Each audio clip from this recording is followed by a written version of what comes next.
Okay. Hi, everybody. Hello. We're going to get started. Welcome to this. Welcome to the third and final installment of this Embattled Lawrence series that we've been holding at the library.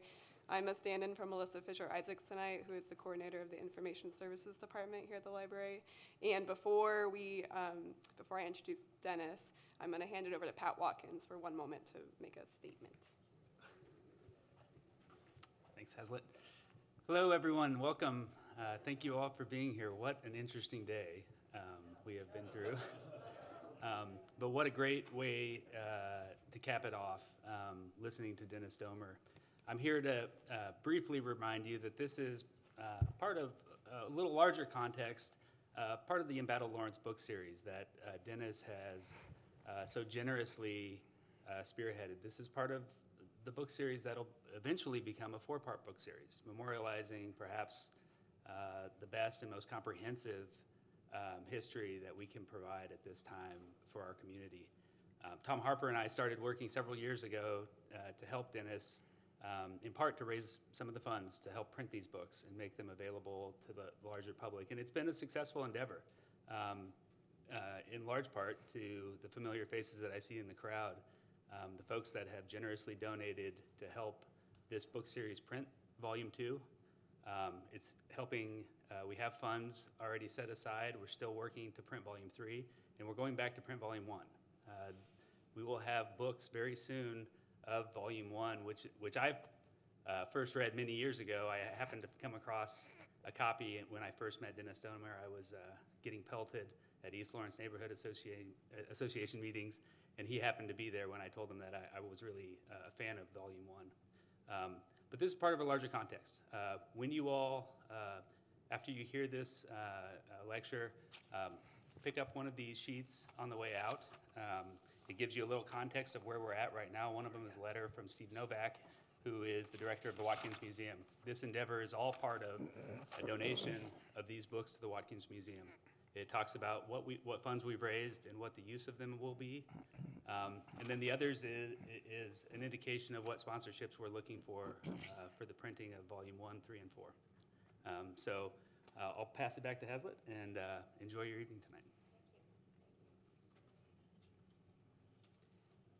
Okay, great. So Dennis Domer is an internationally recognized scholar in the history of American architecture and emeritus professor at the University of Kansas and editor of both volumes of Embattled Lawrence, or whatever volumes will eventually become. And just so everyone is aware, this event is being recorded right now, and it'll be on the library's YouTube channel here in a few days, and you can watch it over and over again at that time. And that's it. Now I'll turn it over to Dennis, and thanks again for coming. Thank you. Thank you. It's good to see you again, especially people who come back more than once. I know that I haven't completely failed. But as Hazlitt said, this is the third lecture. Actually, it's the fourth lecture because I gave the first lecture on the red light district in July. And then we didn't start this series until, I don't know, October or September. So I've given 4 talks on East Lawrence, all of which come out in articles, most of them in Volume 3. And I wrote an article for Volume 2 also, which precedes this particular article, which I've fussed around with the name on it. I don't know what it's going to be named at this point. At one point, I named it Not in My Backyard, but maybe that was a little misunderstanding of just the issues and psychology behind East Lawrence. And then I decided to put in the age of activism, defending East Lawrence from 1970 to 2000. But as I'm going to point out today, defending Lawrence went clear back to 1854. So it is a sequel to that article. Whatever this article title is going to be, I don't know. But I like to dive in deeply on different topics. And the way I've been able to do it is to produce anthologies rather than a single history that is just from one perspective. Because I think a community history ought to tell the stories that people know, not just through my prism, not just through my prejudices and ideas, but actually from the people who made history or are experts on history. I have a couple right here, the Tuttles, who have articles in various of these anthologies, and it's better for me to turn it over. Here's another one, Dr. Terry Reardon. He has an article on the history of pediatrics coming out in Volume 3 in Lawrence. And we've worked together a lot on that one, haven't we, Terry? And so I tend to write my own articles and work together closely with the writers or people who have never really written before but who are experts. And I help them clarify and bring their voices to our attention. And I think that makes history more interesting than if it just comes from one person. Of course, I wouldn't mind being Will Durant and writing 5 volumes of the history of Greece. I wouldn't mind having that reputation, but that just isn't me. So I'm a collaborator. I work together with lots of people, and I enjoy doing it, and it's a challenge. And so tonight, I'm going to talk about East Lawrence again, and it is about defending the neighborhood. But I want to get to the real core impetus, the provocation for this particular article, and that is, it's all about the home. It's all about the houses. That's what they're defending. And if you look back, I'm not a psychologist, but like many of you, I use Abraham Maslow quite a bit, or did when I was a professor. And he built this Maslowian hierarchy of needs triangle in 1954, and it's pretty much held as a way to understand human motivation and needs. Only slightly different, and I'll point them out. But basically what you have here is that the psychological needs are the basis of our living, of our being. And the psychological needs have to do with breathing, water, food, shelter, right down at the bottom, shelter. And if these needs are not fulfilled, then at least Maslow theorized that none of these other needs can be fulfilled. I would suggest that safety and security and psychological needs are pretty much the basis of all of our lives. Then as we go up, we can also get those needs. These are growth needs, and self-actualization have to do with what I would call morality, and I'm going to talk about justice. So in my view, the only issue with this particular theory is that he said, you can't get to this one until you get these done. You can't get to that one until you get that done. This one, that one. What I have learned, and I think it's the critique of this theory, is that you actually can do a lot of these at the same time. And in particular, in the context of this talk, it's about houses and protecting houses, and it's also about doing justice. And those two come together. And we have some of those people in our audience today. Here's David Hahn, who will come up as a member of the team that did the public notice newspapers, that reported on a lot of this material that our other newspapers couldn't report. Is there anybody else from me? Oh, there are lots of people from East Lawrence. I'm just not sure I'll bring you up directly. And I might bring up Shelley, yes. And of course, I will bring up Barry Shalinsky. I will show his photo and make all sorts of accusations. Not really. And then there's KT Walsh, of course. She's been such a staple in the history of recent Lawrence. Without KT, I don't know how we'd stick together. So KT, you're not exactly directly there, but you're under and behind all of it. That's really important. So I just wanted to point out that it's about home. And here's the deal. The importance of housing, yeah, there it goes. The importance of housing and home goes way back in our history. I'm sure a lot of you have read Odysseus by Homer. Odysseus, after 10 years of fighting the Trojan War, and they finally won, he took 10 years to get home. What he wanted to do was get home. And he would do anything to get home. And that is a foundation concept of human nature, which Homer took advantage of. And it's probably the oldest book in the history of the West. It's certainly older than the Old Testament. So home is very important to all of us. I just wanted to read a quote from Samuel Johnson, who may or may not be familiar to you. Dr. Johnson is probably the most important English scholar, maybe ever. He wrote the 1755 Dictionary of the English Language. That may have been the first one. But this is what he writes about home. I think you'll connect to this. To be happy at home is the ultimate result of all ambition, the end to which every enterprise and labor tends, and of which every desire prompts the prosecution. Aren't you always glad to get home at night when you're done working? Tonight, when you're done with this, you'll get home. No matter what's happened politically, you still will feel safe and secure, and that place is extremely necessary. Well, that is the basis for the problems we have in this particular history from 1970 to 2000, but it goes way back. It's all about destroying houses. Destroying houses. And I will tell you this, if you attack somebody's home, they will go into the lion's den with a toothpick to kill and will die fighting for their place.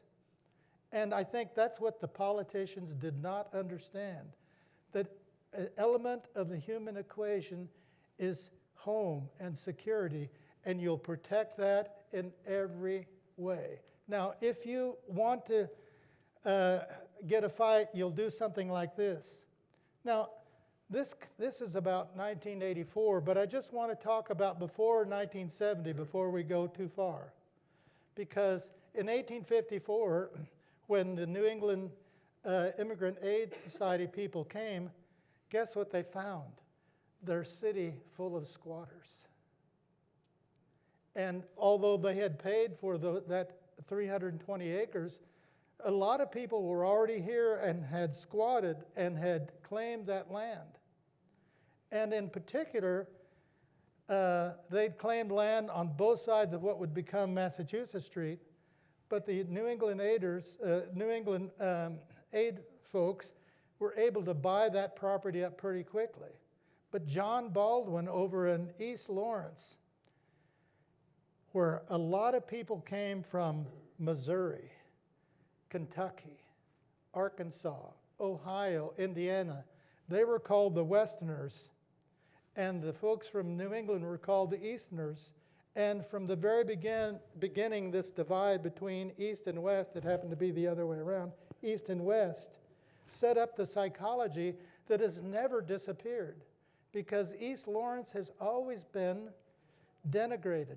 And even in the early days when A.D. Searle was the civil engineer who designed our street systems, he, in one of his articles, he said, we just decided that we would not spend any money investing over in East Lawrence.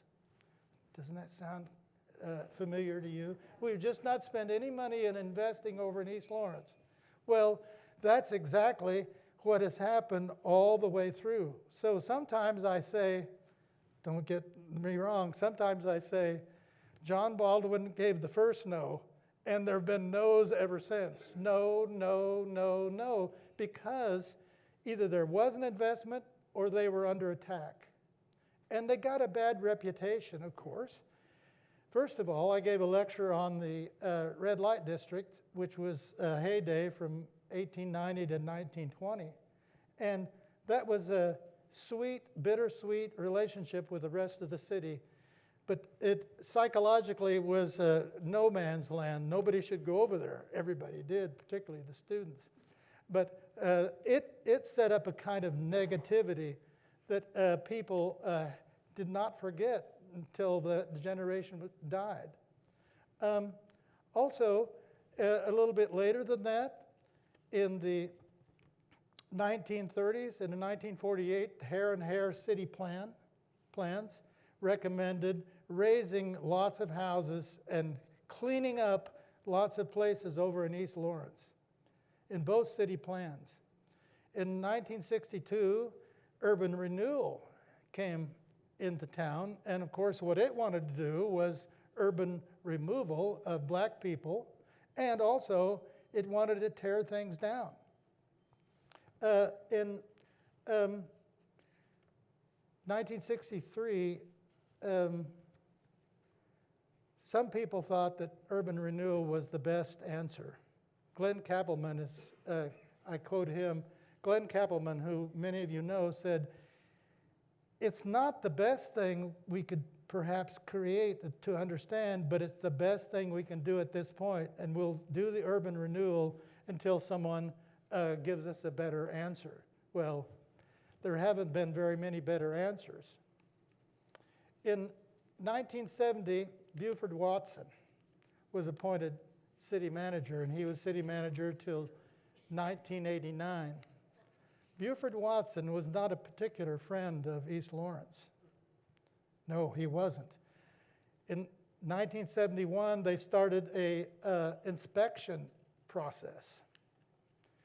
And the chief inspector, just because he loved to do it, was Buford Watson.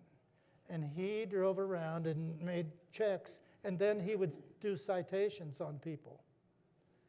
And while he was doing that, he was also checking the houses that were probably needed to be eliminated or fixed up or moved. 1971, he started that inspection program, and he really pissed a lot of people off, of course. Because if you had a few too many weeds on your front lawn or whatever you had, I know Mark Kaplan, who's not here, he got one of those citations. And so Bob Shub told me at this talk down at the Cider Gallery that Buford Watson, he did some good things. But in this case, he was annoyed by these people, and you can see why through this lecture, and he wanted retribution. And so in 1972-73, the city decided by policy that it was going to raise, move, or rehabilitate 150 houses. 150 houses. Now, why wouldn't the East Lawrence folk get their backs up, their fear up? And here is this guy who's been there 1 year, and now he's going to destroy. Well, where are you going to get 150 houses that you can raise and destroy if they're outside of East Lawrence? They're not going to be in West Lawrence. They're not going to be in South Lawrence. They're not going to be over in Albemarle. That focus was right on East Lawrence, very obviously. So this is what they were feeling. And I would bet that anybody here who was worried about their house being destroyed by the government today would be ready to fight and or move away, because lots of people did move away, particularly lots of African Americans. But this will get you going every time. Now, this is the plan that A.D. Searle did in 1854. And this is the area of town right here that he said, here's Massachusetts Street. He said, we're just not going to invest in this. And there are good reasons why they wouldn't invest in this. Number one, the property values were low because it was the bottoms. It was called the bottoms. In 1900, Lizzie Goodrich Goodrich, one of those, Lizzie. Yeah, Lizzie did a master's thesis on East Lawrence, and she said, it's the baddest place in town. In 1917, there was a Social Security analysis done by Frank Blackmar. And he said, this is an embarrassing place. This is a slum. And so they set up the sense of what this place was like, and obviously that's where everybody went. Even Harlem and Bartholomew and his people in 1963 who came and did another report here for us said, you got to clean this place up. That's your first objective, is to clean up East Lawrence, because Lawrence will never be good and never look good. And people will not come here if they see East Lawrence. Well, you know, lots of people who live in West Lawrence don't go to East Lawrence at all because they're afraid. They're afraid.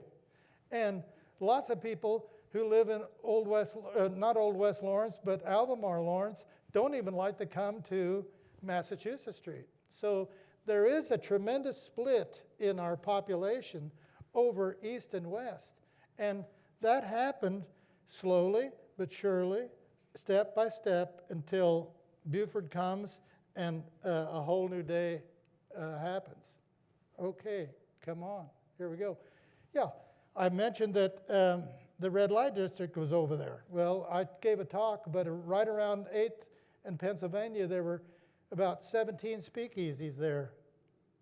And those speakeasies weren't just there. They were also in the Pinckney neighborhood and also in North Lawrence.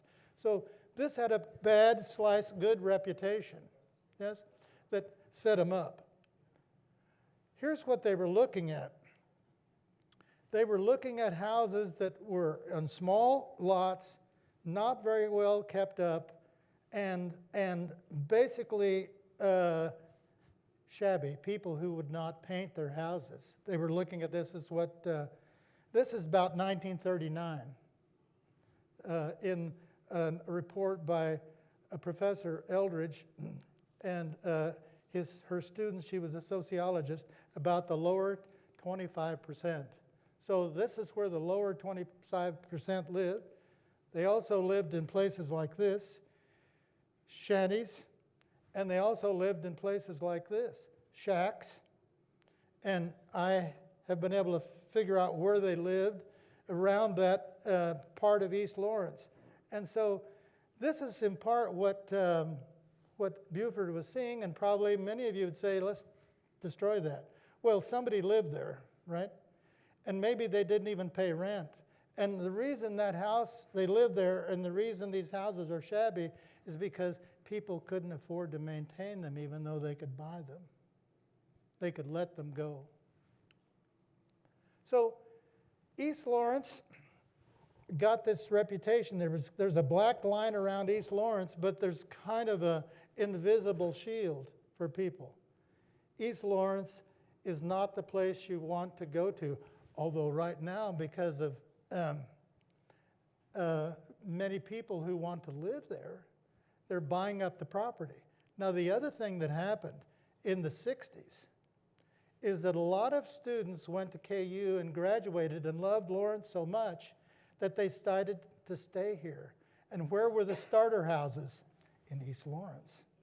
And so there was an influx not only of the working class that worked in East Lawrence, close to their jobs and close to downtown, but we had an influx of people who had learned to think critically, had learned to speak, had learned to write, and they could be learn to organize. They could be the organizers of a revolt, basically.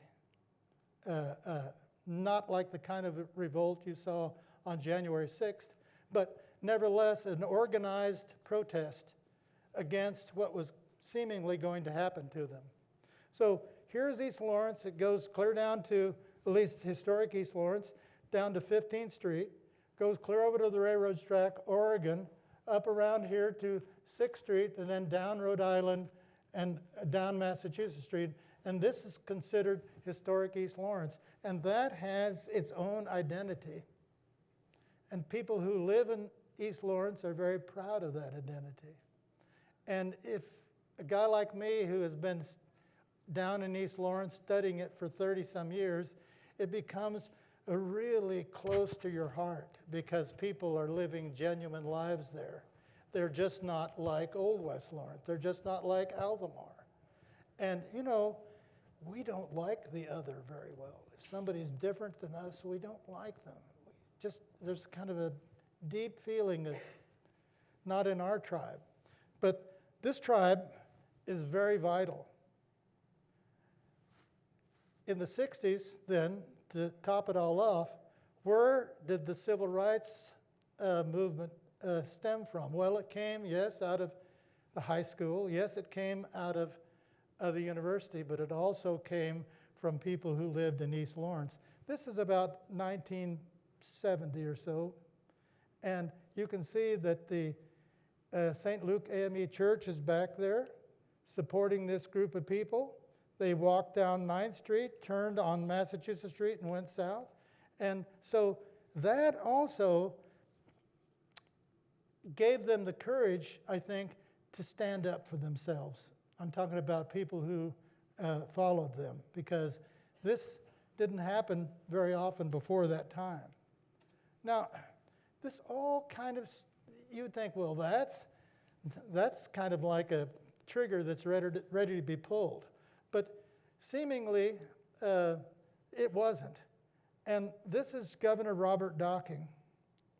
Governor Docking, in his 1972 state transportation plan, had a bullet point there on East Lawrence, because they wanted a circumferential roadway around the city. And he called it the East-South Bypass. It was to come with a bridge across the river down by 6th Street, and it was to go south to Highway 10, which was 23rd Street. It was to go around and connect to Highway 59. And he said that was the top priority in the city. Well, that alerted people.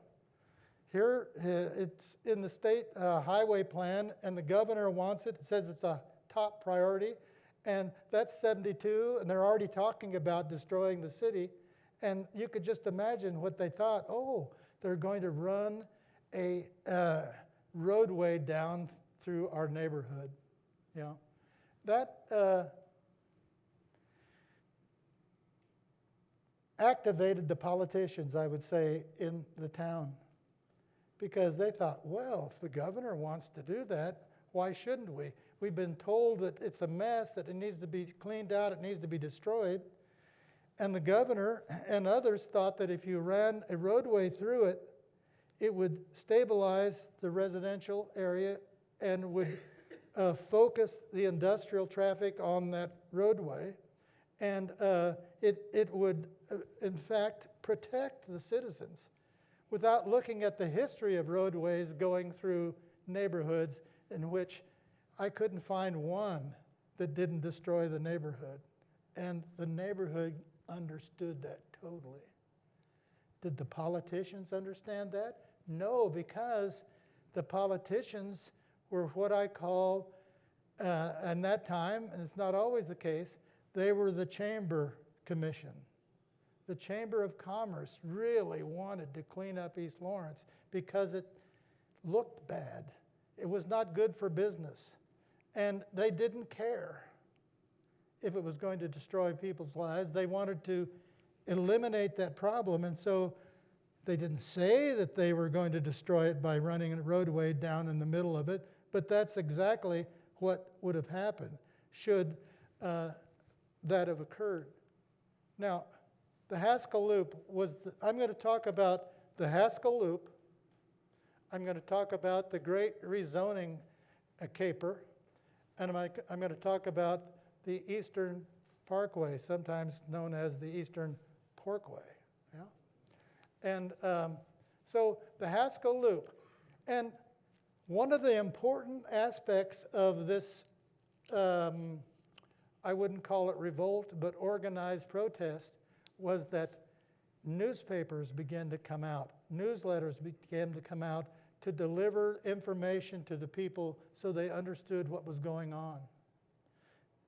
The Lawrence Journal-World was certainly better than it is today, but it wasn't necessarily interested in East Lawrence and really was representing the Chamber of Commerce. So the Chamber was elected in the persons of the city commissioners for many decades. Sometimes it changed. It started to change even at this point. But the first thing they focused in on then was the Haskell Loop. And the Haskell Loop came up in April 1972 as a way to follow the lead of the governor and to make the connection so that traffic could come down K10, go through the neighborhood, and have a bridge that would cross about right here. The problem was with both of the Haskell Loop and the Eastern Parkway is the bridge never got built. There was never a bridge. So there was never an outlet here for the traffic coming into the downtown. And that was a fatal error because without that bridge, it just didn't work very well. Now, this public notice newspaper, which became very important, was edited by Roger Martin. Do you remember Roger Martin? Roger Martin. Roger Martin. He had the best laugh ever and loud. Roger Martin. And he was fearless. The next one was Susie Hanna. You know her, don't you? Susie Hanna, a young girl out of Wichita, lived on a farm close to Wichita, came to KU, went to journalism school, graduated #1 in her class, was offered a job by the Washington Post, which she turned down because she didn't think she would fit into Washington, but she did think she would fit into Roger Martin and others writing articles about what is happening to our city that otherwise would not be reported on. So Susie lives still in Jefferson County. I haven't met her yet, talked to her many times on the phone, but this redhead was not afraid. And she was an exceptional writer. Also, there are two other people who are extremely important who were writers. One of them is Richard Kirschenbaum, a hardliner, wouldn't you say? David, he's a hardliner. And the other one is Mark Kaplan, another hardliner. Yeah, another hardliner who is not going to back down from anything. These are the people who moved into East Lawrence after they graduated, bought houses, and felt very comfortable there with the working class people who lived there. They moved in, and just in time because they were much needed. And then, of course, our own David Hahn.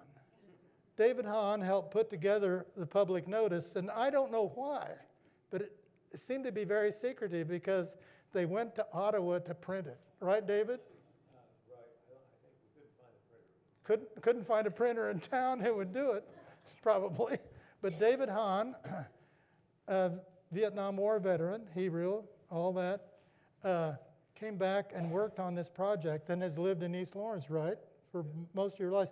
How many people live in East Lawrence in this audience? Could you just raise up your hand? Look at that. Look at that. So they come out.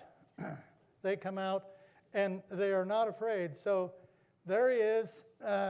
Not exactly how you looked in the 1970s, but I'm not exactly how I looked in the 1970s either.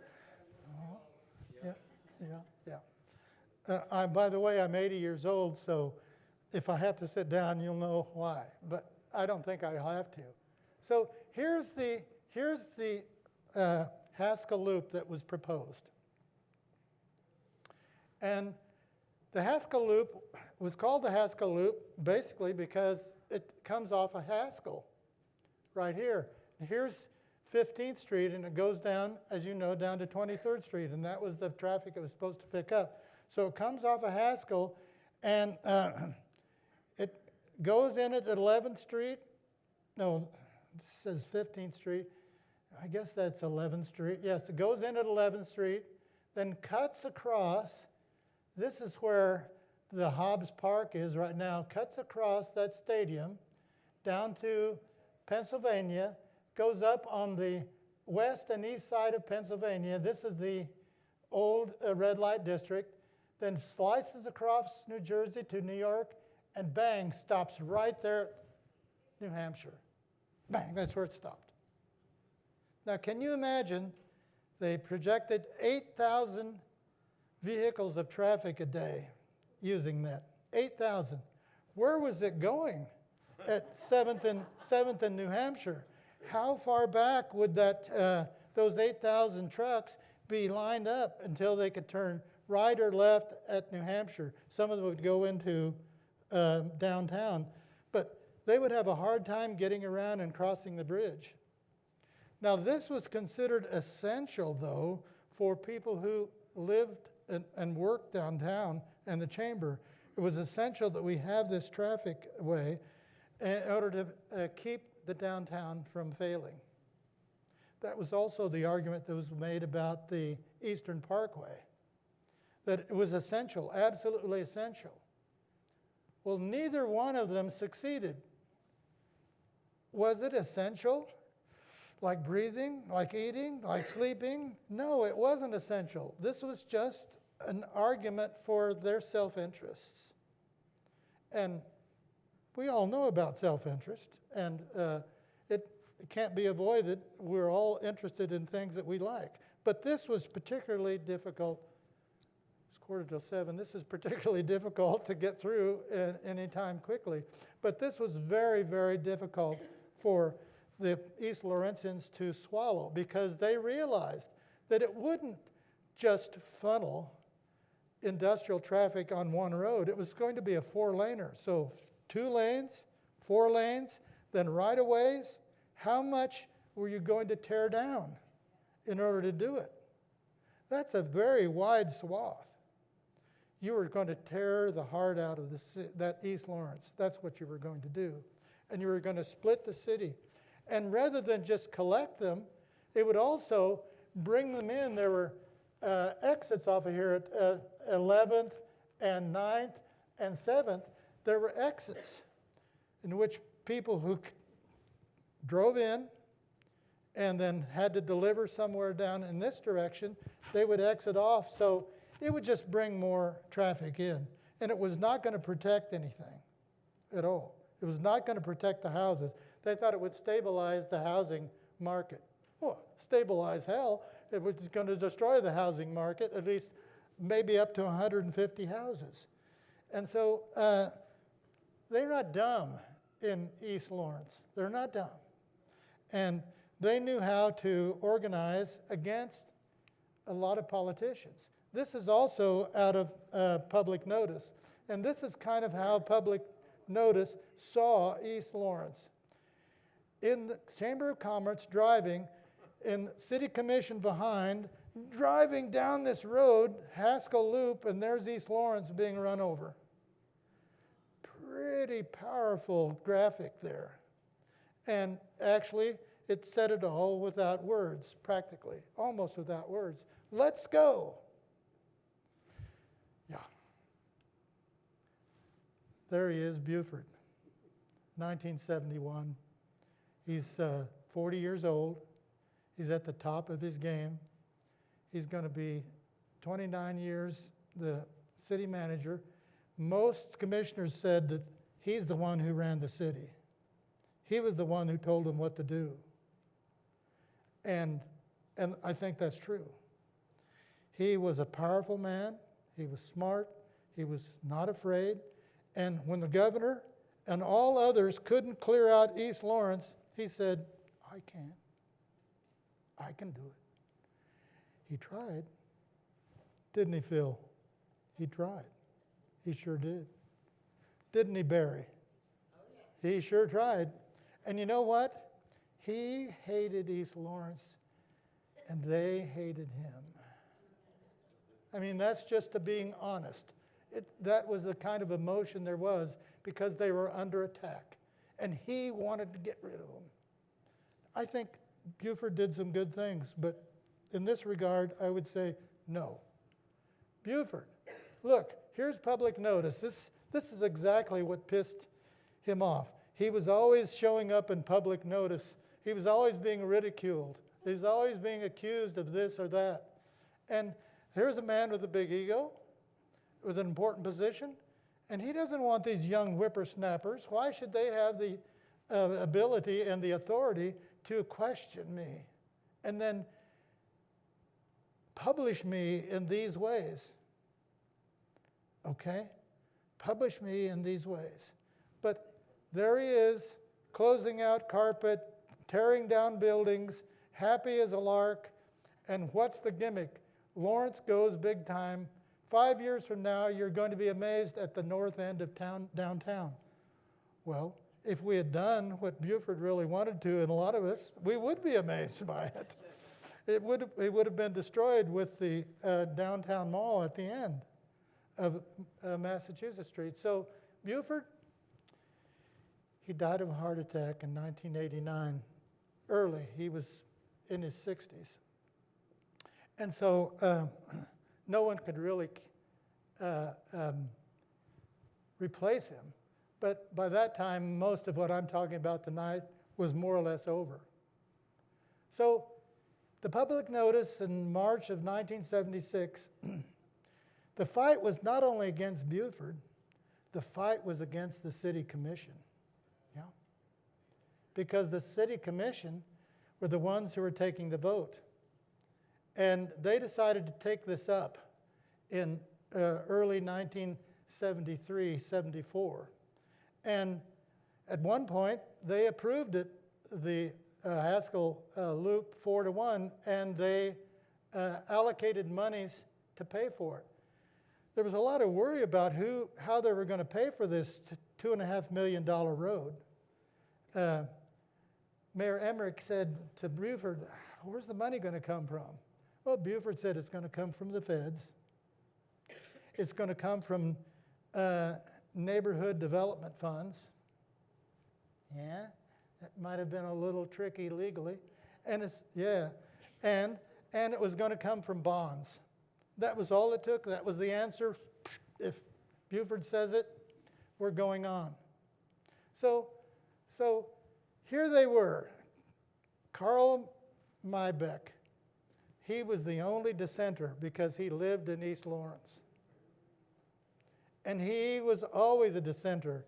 And he said, I just wish this commission would tell the truth, that this is not about protecting East Lawrence. It's not about funneling traffic. It's not about maintaining good residential conditions. This is all about money and getting it downtown and saving the downtown, which they thought could possibly fail. Hasn't failed yet. So we had Carl Mybeck, the only dissenter. Don Benz, in the end, he gave up and voted against it. Marnie Argesinger, who didn't say very much, she was just one of those go-along people. She just voted however the chamber wanted her to. Barclay Clark, who was the mayor. Barclay Clark, a very attractive law professor from KU, very smart, didn't mind going to East Lawrence neighborhood meetings to talk to people, but didn't necessarily listen to them. Yeah, and even Buford went to an East Lawrence Improvement Association meeting once in a while, but I think probably always just to give lectures to them, what they should do, how they should do it, and why the city was doing it. Then there was Fred Pence. Notice Fred has a little whip right there. you know, the whip in the legislative process, the whip is the one who makes sure that you get in line and you vote the right way. Well, that was Fred. That was Fred. And the public notice has him always with a whip in his hand. It was funny. And Cindy Bodel was a student commissioner at the time. And you can see that this was not over the East Lawrence traffic way. This was over not paying the garbage guys enough. And so their feeling towards that commission at that time was very close to the feeling that the neighborhood had. And here he is just throwing his garbage right at Mayor Clark. And so these are the people that they fought. And they won too. They won too because these people didn't understand why they were doing what they were doing. They were, as Mybeck said, they were not telling the truth. Yep. Barry reminded me that Argus Singer called us animals. I don't doubt it. Aren't you animals? You kind of are animals. Yes, we all are, but we know what you're saying. Yes, animals. There was a lot of name calling, by the way. A lot of name, actually on both sides. But so the animosity was visceral and very tough. And so this is Carl. This is the best photo I have of Carl Mybeck. He lived in East Lawrence. He always dissented. He was always honest. And he was a public school teacher and coach, I believe. Tennis, I think. Tennis. Social studies. Yeah, social studies. And so he was the right guy to be there to remind them that maybe there are other people who have a conscience about this, not just like the rest of them. Now, who are the rest of them? Don Benz. Don Benz, in the end, gives up. Why does he give up? He said, well, the League of Women's Voters are against that roadway, and you can't fight them. You can't beat them. And he said, so in the end, this was in 76. We're now about 74, 75.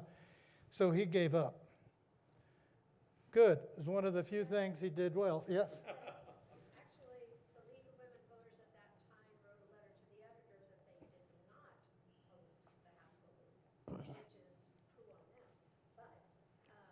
But they did not oppose it. Eventually they did. You don't think so? No, I did some research for the 50-year memory video that I did for the League. Well, I think I have it in my research notes, so I'll be looking for that when I get home, okay?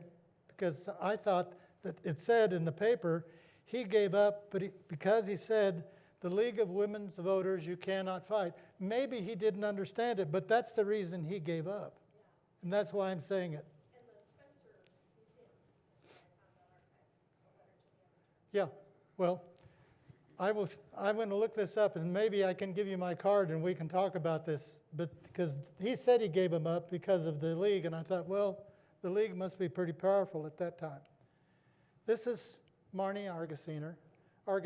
Her husband was a vice chancellor for research at KU, and she was a Politico, and so were animals. Yes. First woman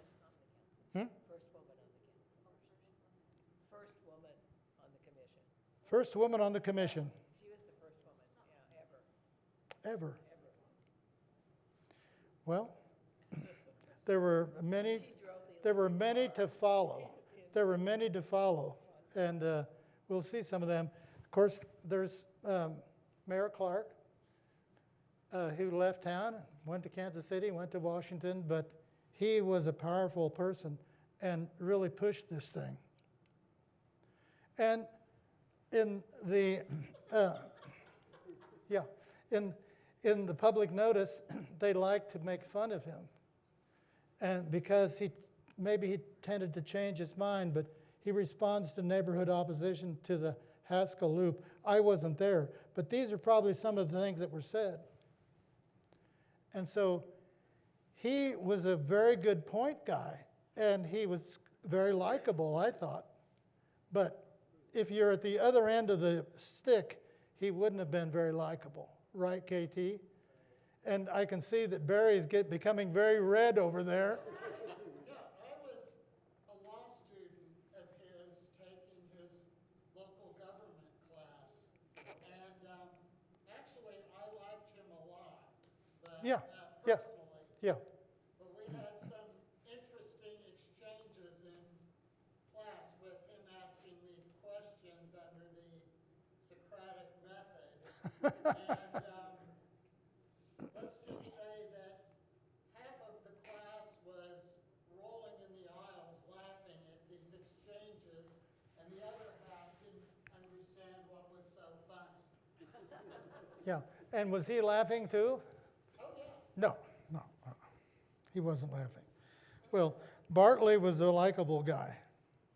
Now this is the whip, Fred Pence.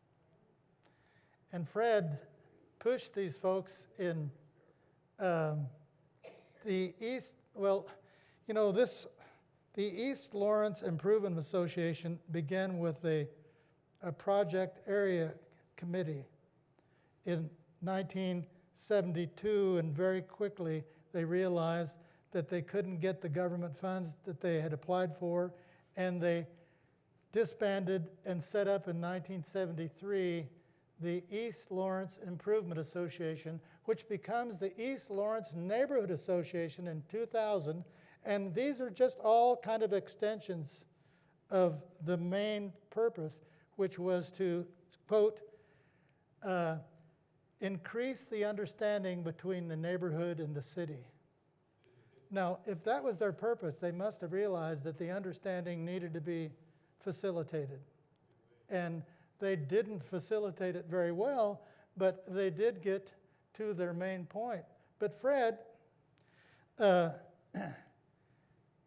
never met Fred, and I don't know about him individually or personally, but I do know that he was very important, because when they lost, Fred said, East Lawrence is doing this because it doesn't care about the city and what the city needs. It only cares about itself. That's what he said.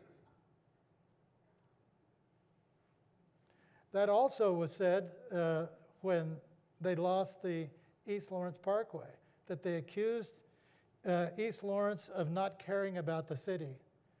Well, I would have accused them of not caring about East Lawrence. And when you care about something, that will be felt. But when you don't care, that will also be felt, John, you know? That's right. It will. It will. So Fred didn't do well. Now, here's one of the heroines. This is Barbara Willits. You know Barbara Willits? She should have a statue out in, yes, she should. She really should. Barbara Willits was about 35, and she and Wesley Sims, and I'm going to tell the story about Wesley Sims if I can get to it. She and Wesley Sims were the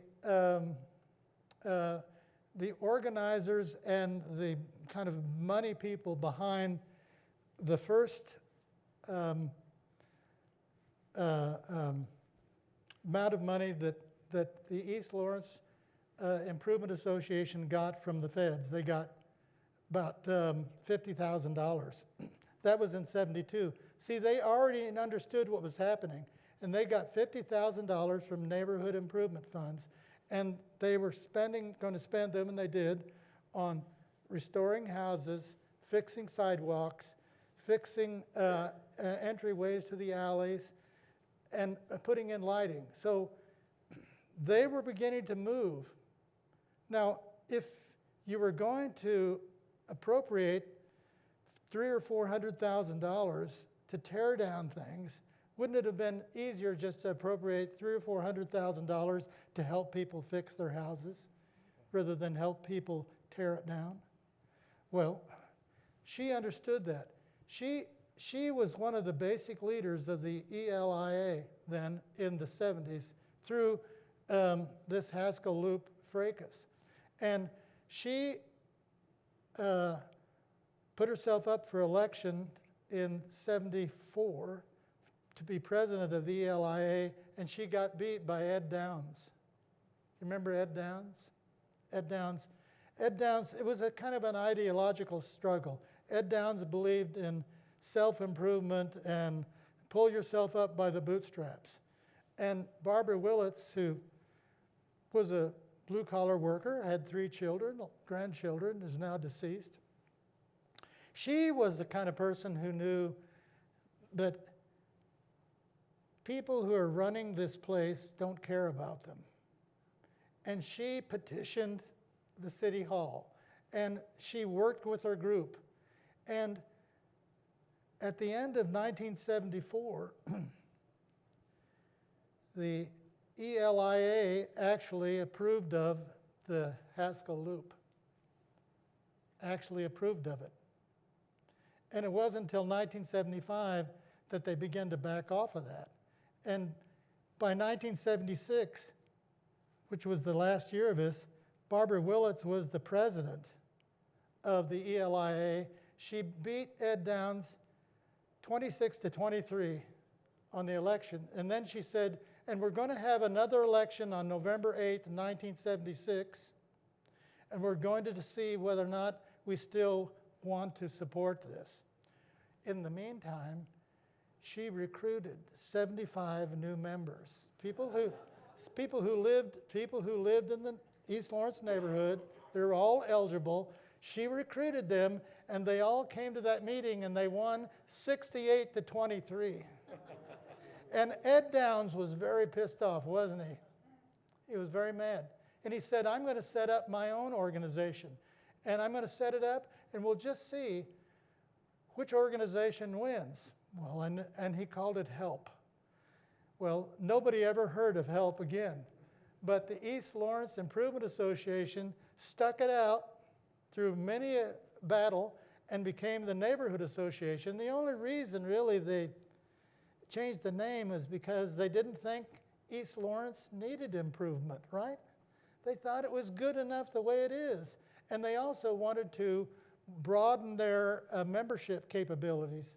So it was a neighborhood. And so she beat them. She beat them in November 1976. And other organizations began to follow in. The county a housing organization decided that it didn't support this. I thought the League of Women Voters didn't support it. But if they did support it, shame on the League of Women Voters, yes? We have to work on that, right? Let's work on that one. But this was the coup de grace, I think, coming up right here. Here was the vote no on this, which they did, 7:30 p.m., 10th and Delaware. Is all there. Hey, City Manager Buford Watson, I want to tear your house down. I want to tear your house down, yes? They got right back at him. They want to tear your house down. Well, this is Wesley Sims, Reverend Wesley Sims. And Reverend Wesley Sims came to all of the ELIA meetings. At every meeting before it started, he gave a prayer. Now, all those hippies out there, all those liberals out there, they just let him do it because he was a faithful guy and he was powerful. And what was wrong with it? Nothing was wrong with it except. You know Hobbs Park? Well, that roadway was going to go right through Hobbs Park and it was going to be torn down. And Mrs. Hobbs left money in her will to build this place and for the children of East Lawrence. Well, Buford said, there aren't any children in East Lawrence. What are you talking about? There are no children in East Lawrence. And so when they got ready to decide on the alignment that would destroy that, Reverend Wesley went to the city commission. And who did he take? A whole bunch of little children, suited up in their Sunday best. And he stands up in front of the city commission and he says, "Shall we pray?" And Buford Watson says, no prayers in City Hall. "Shall we pray, dear Lord? Bless the city commission and the decisions they're going to make. And bless all these beautiful little children all around us who, if they deprive them of Hobbs ballpark, they will have no place to play. It'll be dangerous for them. And look at them. Don't you all love these little children?" Well, guess what the city commission did? You were a commissioner. What they do? They voted against tearing it down. And that was sort of the last draw. That was the last straw. Because there you were going to change the alignment completely, and you'd have to start all over again. And Barclay Clark gave up. He said, "Oh, wait a minute." Before he gave up, "Here, I want to show this. This is Fred with his whip. And here he is going to tear down the Coliseum, the Hobbs Park, okay?" And so they did that too. They did that too. And so there's Barclay. He says, "I give up. It's too expensive. The people don't want it. We could use the $800,000 better some other place, and we just can't do it." And in December of 1976, they tabled it. Now, this had a big impact on the city because suddenly people realized that they could stand up to the city commission and they could win. And these were just poor little fools over there in East Lawrence, right? Who couldn't do anything, didn't understand anything, but they stuck with it. They stuck with it, and they won. And it's very important because other neighborhoods then saw that, well, if East Lawrence Neighborhood Association, Improvement Association can do this and organize, why aren't the rest of us organizing into neighborhood associations? Because we can stand up to the city commission too. So by now we have 15 to 20 neighborhood associations, and do you think the city could do anything without consulting with those neighborhood associations? No. And nobody is going to attack East Lawrence again before they talk to them and work with them, because they will win. And so as a result, the biggest result of the Haskell Loop, a disaster, was the redistribution of power away from City Hall to the people, to the neighborhoods. And the neighborhoods now have such a powerful political voice that there's no city commission that is not going to pay attention. They're not ever going to ignore them again. So some good can come out of this besides the fact that all of those houses are saved. By the way, they destroyed a number of houses because they allocated funds for it before they actually had the approval, and they tore down about 15 houses. So they did tear down some houses, especially along 9th Street. Well, I got to get going. And Pennsylvania. Yes, 800 block of Pennsylvania. Yeah, I meant Pennsylvania, 9th, between 8th and 9th is what I meant. They tore those down. It's now the entertainment district. The entertainment district is right where the red light district used to be. It's just that the red light district, you had a lot more fun than in the entertainment district, you know. No? Yeah, you suppose. Okay, the next one was the great rezoning caper. Here's all about houses too. How can you prevent the industrialization encroachment on the neighborhood when you have zoning which allows for more than single family houses, allows for industrial businesses to come in? And this proposal that was also made by an East Lawrencian, I'll show you who it was in a minute. This was to down zone 640 houses from the 9th Street south to 15th Street. 640.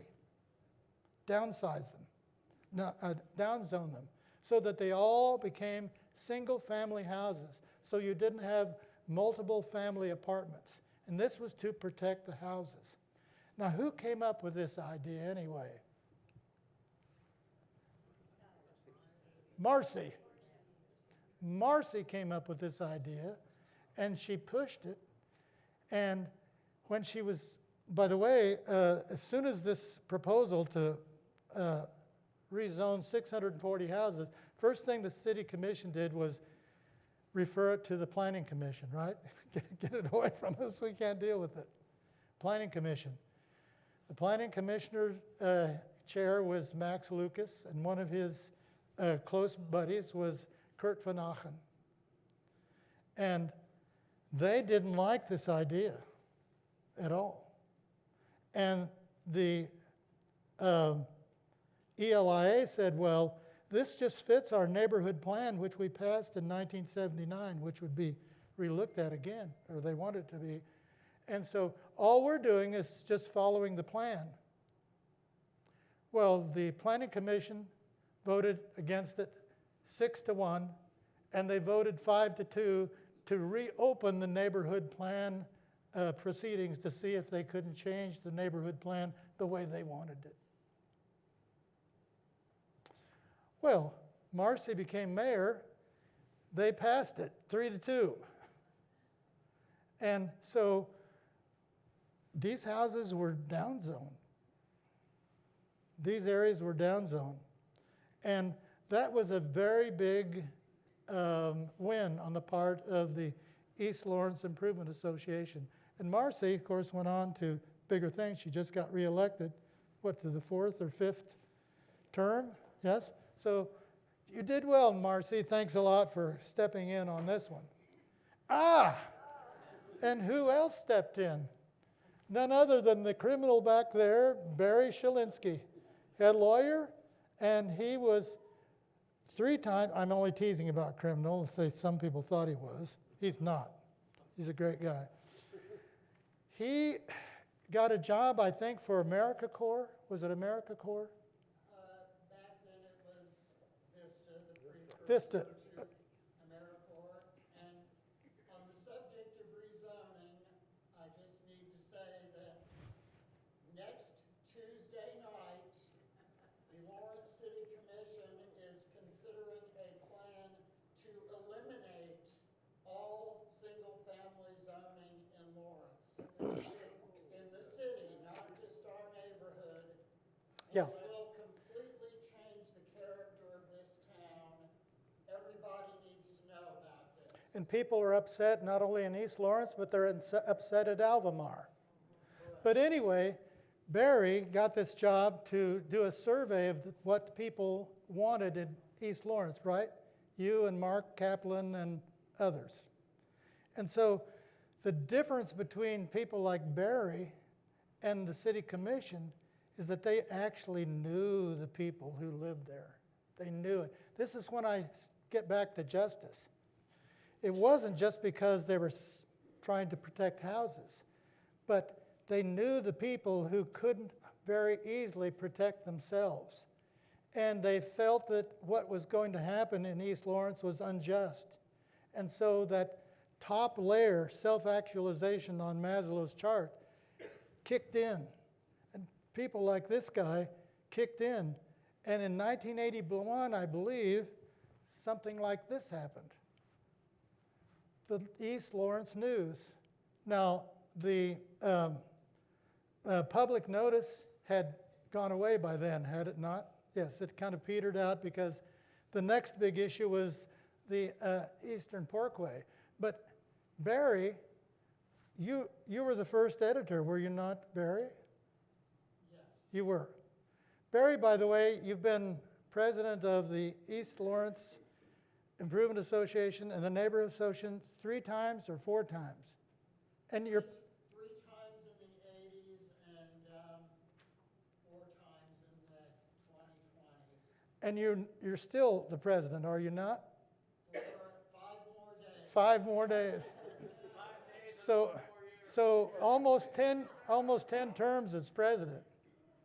And so this became the medium, the mouthpiece, along with others, to go along to follow up on public notice. So here's Barry, right out front, commissions clash over rezoning. He's writing. Here he is writing again, Brown battles to save boyhood home. This is probably, I don't think this one was saved, was it? I believe it was torn down. Yeah, maybe people would say, particularly Buford would say it should be torn down, but I would say it could be fixed if they wanted to. And for all of his work, the city commission decided to withdraw funds from supporting the newsletter. That's pretty clear. They were very pissed off about this newsletter. Barry, it's all your fault. And then another newspaper came in. First it was called Ear to the Ground, and then it was called The Plumber's Friend. You know Tim Miller? You ever heard of Tim Miller? He wrote The Plumber's Friend, Ear to the Ground from 1981 to 2000. And he came in on the topic of the Parkway. And here he is about 1981. He doesn't look like that today, but radical that he was not afraid, and he was going to write this newspaper for a long time. And this is where this famous Hangman's News came on The Plumber's Friend. Tim Hogwash Miller, the Simon said, I think it was Dolph Simon Sr. said, he didn't care about what Miller said because Miller knew nothing about the newspaper business. He didn't realize that Miller had worked for the Washington Post and he'd been in the newspaper business since he was a kid, basically. And that what he wanted to do was fill us in on information that the journal World refused to publish. By the way, in Volume 3, there'll be a nice interview with Dolph Simons Jr., which I think you'll find very interesting. So anyway, here's Tim Miller writing away, fighting against developers, fighting against City Hall, fighting against anyone who would attack the neighborhoods. Here he says, City Hall, of course, you can always go, you're always going to have a few malcontents, anti-mall petitions, et cetera, et cetera, et cetera. So this is kind of the way he worked. You know who this is? Ernest Angino. He was mayor from 84 to 85, but that was after this, in 86, he brought up, seemingly innocently, you remember this, Barry, at the city commission, that they're going to start thinking about an Eastern Parkway. Why, he asked, why was the Eastern Parkway not on the transportation plan of the state? Why did it get left out? Barry Shilinsky was there. It was a kind of a sharp and short argument, but Shilinsky says, if it's anything like the Haskell Loop, we will fight it tooth and nail. Now, you would have thought after that experience with the Haskell Loop, that might have made some difference. It really didn't, but Bob Shum, who was one of the pushers of this, said, when he looked at what was going on, he said, gee, this is deja vu all over again. Well, it was deja vu all over again, but he didn't really understand that what he was saying was exactly right, and the same thing was going to happen. It was just going to take longer. It took 4 years to get through the fracas over the Haskell Loop. It took 12 years to get over the fracas of the Eastern Parkway. Heck, the Athenians beat the Trojans in 10 years. And Odysseus got home in 10 years, but this took 12 years, and it went through 11 mayors, which was one of the problems the city had because the people who were fighting it stuck with it all the way through, stuck with it. And then in the political process, one new mayor after another had to pick it up. They only were mayors for 1 year, and they had to pick it up and try to move it forward. That isn't very easy to do. It's very hard to do on a project like this. But this project was going to cost a lot more. It was going to cost at least $15 million. And the bridge alone was going to cost $10 million or something like that. But the bridge never got in there, and it never got in the other one. And that's what defeated it. But here's a person who appointed a task force. You know Mike Amix, good friend of mine. Mike Amix appointed a task force because he knew that there were a lot of problems. He appointed 13 people. And he appointed politicos, and he appointed people like Shalinsky, right? You're on it or you're not. And people like Mark Kaplan, and people like Richard Kirschenbaum, hardliners. Marcy was on it, I believe. I'm not sure Richard was. And Richard certainly was. And so he made these appointments because he knew that this was not going to be easy. So he put on Richard and Mark. There's the Reverend Wesley Sims, my hero, who made a prayer and changed the minds of people. These two were on it. I thought Marcy was on it. He was on it. Shum was on it. Benz was on it. And this is the Eastern Parkway corridor that they proposed. You can see that it was to go along here. This is kind of the general area it was going to go, and we're going to show it in there. It was going to be on the east side of the railroad tracks, and there it was supposed to get its bridge, which it did not get its bridge. It was argued as for the same reason that the Haskell Loop was argued, that it was going to take the industrial traffic away, it was going to protect the neighborhoods, and it was going to facilitate commerce by bringing stuff from Kansas City. They could also get into the downtown, etc. Maybe this was a better proposal than the one that went in the Haskell Loop right down the middle of the neighborhood, but it still was not a very good proposal. Here is the favored alignment you can see on the other side of the tracks. But guess what? And this is what Bob Shum would later say. It had the same failure as the Haskell Loop. It goes down to 7th Street in Connecticut and stops because it couldn't get the bridge, and so it just wanted to dump all the traffic right there at 7th and New Hampshire, and it was supposed to somehow wiggle its way out. Well, that's a stupid plan, right? That's not a plan. You've got to know what the whole thing is going to happen, and they refused to really pay attention to that. So that was the favored alignment. And there are other people who got into this mix. This is the citizens opposed to the Eastern Parkway. Well, there are also a group called the Citizens Opposed to the Haskell Loop, so that they began to attack the city from a lot of different directions. These folks went to Washington, and they convinced the politicians in Washington that this was a pork barrel deal that had no connection to helping people in East Lawrence, but was all about commerce. And it was a very costly thing. So Mike did the best he could, but he was just one of the mayors who lost. Here are the mayors who lost: Mike, Sandy Prager, Bob Shum, Shirley Martin Smith, Bob Walters, Bob Schulte, John Nalbandian, and Joanne Anderson, who, by the way, was not for all this, and Bob Moody from North Lawrence, and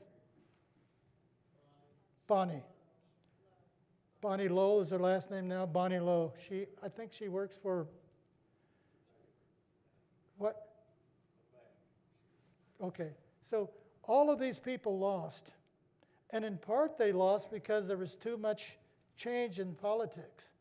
The other reason they lost is because there were splits in the East Lawrence phalanx of opinion, particularly over the task force decision to say that here are 18 criteria that you have to fulfill before we'll approve of it. And there were some compromises made, and the hardliners on the task force were mad at the compromisers, people like Shalinsky. They were mad at him, and there were friendships that were lost for 20 years over this.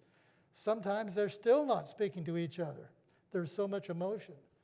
But what that did is some of them could be bad cops, they were the hardliners, and some of them could be good cops.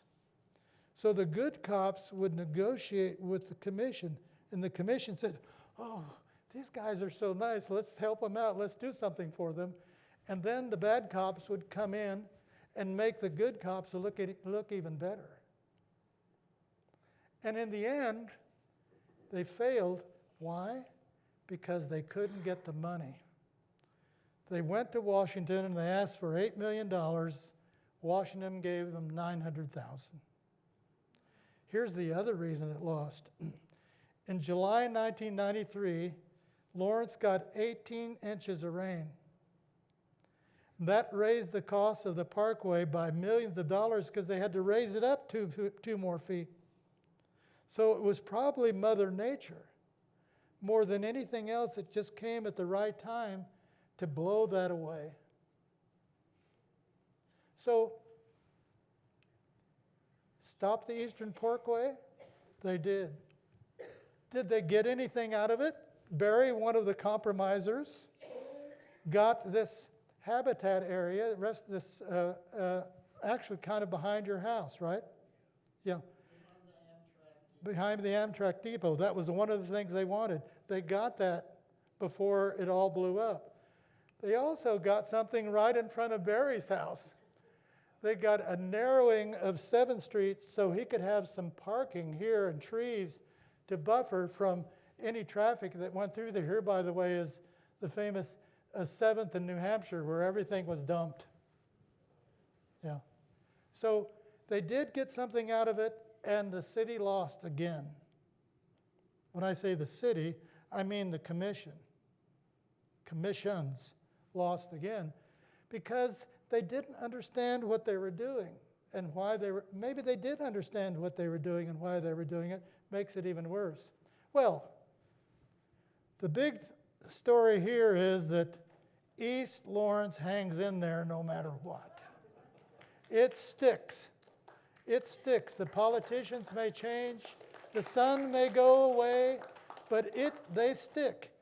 And they stick so much that you're going to think 3 or 4 times before you decide to go in there and tear down your houses. Now, we could talk about other things that I don't want to talk about, but I do want to talk about one other thing.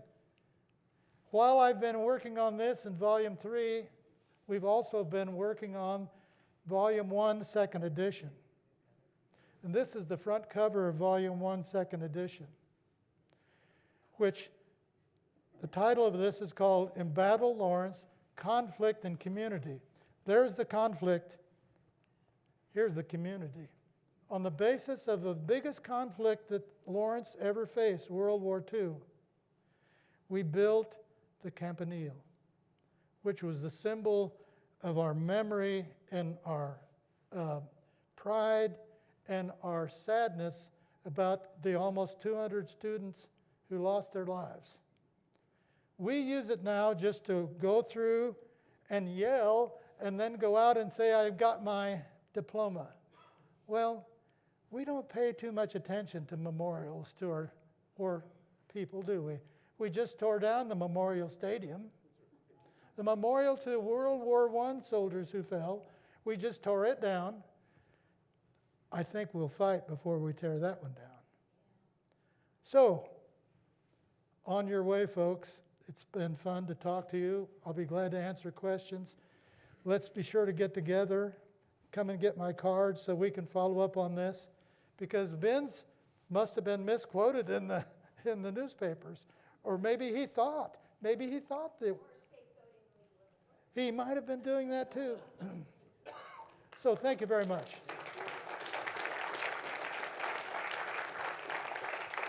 I hope I didn't offend you, Mr. Commissioner. Okay. Here's a guy who should have been reelected, right there. A people's friend, a children's friend for 40 years. Still working too as a pediatrician. Yep, thanks a lot.